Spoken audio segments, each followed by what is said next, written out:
ഇതെന്നാ മുളകറിയാണോ? മുളക് പറിച്ചൊന്നുമല്ല, വെറുതെ നോക്കിയേ ഉള്ളൂ. വിഷു ഒക്കെ എവിടെയും വരെ വിഷുവിൻ്റെ പരിപാടി എങ്ങനെയാ? വിഷുവിൻ്റെ പരിപാടി എങ്ങനെയാണ്? സദ്യ പരിപാടി. ഓ, ഞാനോർത്ത് വിഷുവിന് വല്ല കലാപരിപാടിയാണോ? പിന്നെ നാടകവും ഡാൻസും ഒക്കെ ഒന്നുമല്ല. പരിപാടിയോ?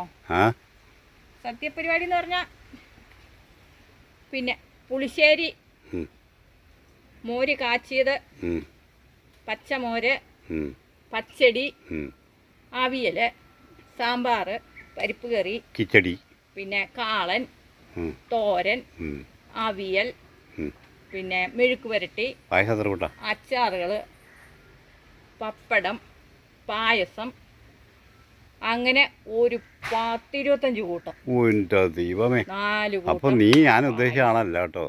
ഇത്രയൊക്കെ ഉണ്ടാക്കുക പറഞ്ഞാല് ഇതെത്ര കഴിവ് വേണമെന്നറിയോ? അതാണ് കഴിവാണത്.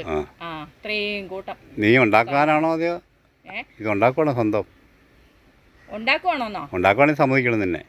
പിന്നെ ആരാണ്ട് ഉണ്ടാക്കാൻ നിൽക്കുന്നു? ആരാ ചേട്ടൻ ഈ ലോകത്തൊന്നും അല്ലേ? ആരാ ഇപ്പൊ ഇതൊക്കെ ഉണ്ടാക്കാൻ നിൽക്കുന്നേ? ഞങ്ങൾ വിഷുവിൻ്റെ ഒന്നും ചെയ്യല. ഞങ്ങൾ വീട്ടിൽ കണിയൊക്കെ കണ്ടിട്ട് അവിടെ ഇരിക്കും. ഭക്ഷണം കഴിക്കാനാകുമ്പോ ഇതെല്ലാം കൂടെ വീട്ടിലേക്ക് ഇങ്ങ് വരും. അതാണ്. അല്ല, മന്ത്രം വല്ലതും ഉണ്ടോ?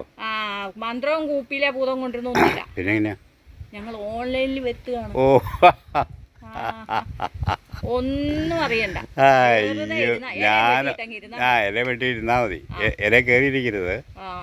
ഇല കയറിയിരിക്കുന്നല്ല പറഞ്ഞേ, അങ്ങ് ഇരുന്നാ മതി. ഞാനോർത്ത് വലിയ ഗനയായിപ്പോയി. ഓൺലൈനിൽ ഇങ്ങ് വരുത്തും. നമ്മുടെ വീട്ടിൽ വിഷുവൊക്കെ പ്രമാണിച്ച് നമ്മൾ തന്നെ ഉണ്ടാക്കുന്ന അത് തന്നെ ഒരു കലയാണ്, പാചകകല. വലിയ കല വേണ്ട. ഇതുണ്ടാക്കണ ഈ പെണ്ണുങ്ങൾ കണ്ടേ അടുക്കളയിൽ കിടന്ന് ബുദ്ധിമുട്ടെ. അതിനിപ്പോ കഴിയുന്നില്ല. അതുകൊണ്ട് എല്ലാം ഓൺലൈനിലാണ്. നീ ഒന്ന് പോയി. ഇപ്പൊ എല്ലാരും ഓൺലൈനിലാണ്. വലിയ പാചകം അടിക്കാൻ വന്നേക്കണം. ഇപ്പോൾ വലിയൊരു കാര്യം.